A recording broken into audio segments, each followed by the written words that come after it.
approach the restaurant, the exterior of the restaurant is pretty dark itself. Like I said in our report, the lighting is very dim. It creates a very public atmosphere, which you would usually expect.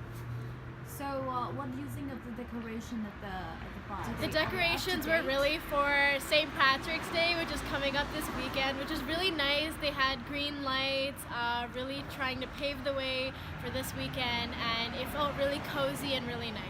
What do you think of other facilities, other part of facilities, like for example the bar area, the toilet? The bar area was really nice. I didn't purchase any drinks myself, but it seemed like they had a really variety of a lot of drinks. The washroom was really clean, and it was really organized. So we arrived at the restaurant at about 6 p.m. and we waited around for probably about an hour, during which we had food and drinks. And people started to arrive relatively close to the hockey game, so more around 7:15 is when the place really started to fill up. And I think that predominantly that it is a sports bar, and that's what people are more or less coming here to experience. What do you think of do they have because it's a bar, do you think there's like entertainment areas included in it? Yeah, so we have the actual full bar, and it was fully stocked. They had a wide selection for their drink menu, as well as the beers on tap and on cans. And for the entertainment, they also had a pool table in the back corner, and it's pretty out of the way from the main bar area, so I think that's more the quieter side of the restaurant. And it really served its purpose for more quiet ambience. So if you go online to their website, you can find a lot of their menus there. Towards the appetizers, main courses, and desserts, the prices are available online, and the prices are the same in restaurant as well. Based on the drinks, they do have drinks menus on their website, but they don't include the prices. However, one of our members did order a beverage, and the price was only about $6 to $7, which is once again really affordable. Hi Jasmine, this is the first time you've been to the restaurant. Can you give me some thoughts? It seems really nice. There's quite a few people. I like the ambiance in here. It's kind of cozy. I like the lighting. It's really nice. So I ordered warm water, and I did it to really see if they really give me warm water, burning hot water, or no warm water at all. And my water was warm. I also got a little lemon wedge on the side, which is a great touch. So I really appreciate it. So Emily, you came in here first. Yeah. What are your thoughts? Did they give you a really warm welcoming at all? Yeah, it is seat yourself. So when I walked in, they just smiled, hi, how are you, kind of deal. Sat down, and she came right away with menus. Hey, can I get you a drink to start? Are we thinking about food, kind of deal? Yeah. Same for me. There was a minute. It wasn't even a minute I was waiting. Okay, so how was your first experience walking into this restaurant?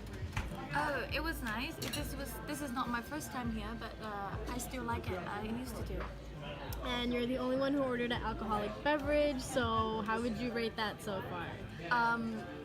First time they have a board for the menu of beers, but it's a little bit hard to read since it's all handwriting. But then I asked her about some options for lagers, and she gave me some really good options. Let me try this. And it's good. So Emily, what did you order? I ordered a crazy salad. It took 4 minutes to come here, and I asked for it first as an appetizer. So I'm gonna eat this real quick so that she gets the rest of our food going.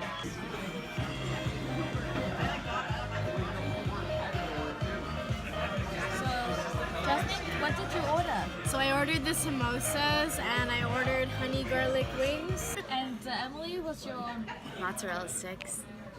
They're the best thing in the world. Look, and they're freshly breaded, everything, super hot. My plate's even hot. I ordered chips with curry spice and a garlic aioli. Do you think they look good? Yes, I think they look good. Let's try and see how we think later. Yeah. The break, ready? This is how you tell if it's a good mozzarella stick. Are you ready? Yeah. Oh, buddy. See how long it goes. Pretty good. So Emily, you ordered the most off of the menu. Can you tell us a little bit about what you thought about your meals? Okay, so I started with a caprese salad. To me, there was maybe a little bit too much of the pesto, but I really like tomato. I think that's kind of where my head was at. So I still enjoyed it. Then I went to mozzarella sticks, which is literally the reason that I'm there so often. Their mozzarella sticks are made in-house daily, and they're so good, so fresh. I really, really love them. And then we get down to the dessert. I love the cheesecake, but I feel like the vegan ice cream could have been a lot better, especially that right across the street there's a place that does dairy-free ice cream, and it's like out of this world. So I feel like when you have an option like that right across the street, it's kind of disappointing. So how you got the dry barbecue wings? What did you think? So I've been to this place, Fiddler's, for a few times, and I really like the wings here. It tastes very fresh. It does taste like it's freshly made at the bar, and I really like the sauce. It's very fresh, and the wings was like very crunchy, and overall I really liked the food and experience there. So one of the things that I've never tried here before is a dessert, and then I tried it with everyone, and the cheesecake was really good, and I could tell immediately that it's really freshly made from the bar, and you don't get that a lot in lots of bar and pub, because most of the time at the bar and pub they focus more on drinks rather than fruit, but in here they actually focus on both, with lots of type of beers and lots of type of fruit that you can order, but it's also in a good quality. Jasmine, how was your food today? What did you order? So I ordered the samosas, and I ordered honey garlic chicken wings. So Okay. the samosas were really good. I could tell that they were handmade. They, however, weren't like original samosas, but that's okay anyways. The sauce that they served it with tasted really good. I also got honey garlic wings, which are my favorite, and it's the second time I've had them here, so they were really good, and they were extra crunchy. So while we were sitting there, we called over the manager and kind of asked them about how they were preparing some of their food. It was all homemade fresh, and Jasmine noticed that with the samosas. I definitely noticed that with the mozzarella. So we asked them, and they have a whole big prep area that takes up the whole, like, the square footage of the restaurant, all in the basement.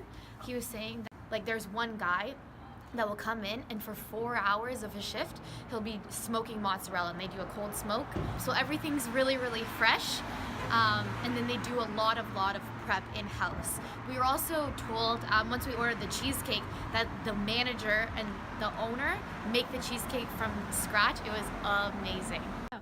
So even though throughout our experience the staff was really nice and was really attentive, but I do doubt that get later on at night when people start coming more, when it gets really packed and busy, they can keep up with the same service as they are now, since they only have 2 to 3 servers for the whole place. I did experience in the past that the staff was not very attentive to all the table in the back. So actually that's what I'm concerned right now, that the place doesn't have enough staffing for the busy hours. Jasmine, what are you thinking? Should we invest? I think I'm leaning towards the no side, just because it is a pub and it is more on the smaller scale. I feel like if you really wanted to invest, you'd want to invest in something a little bigger, a little maybe more popular. What about you, Emily?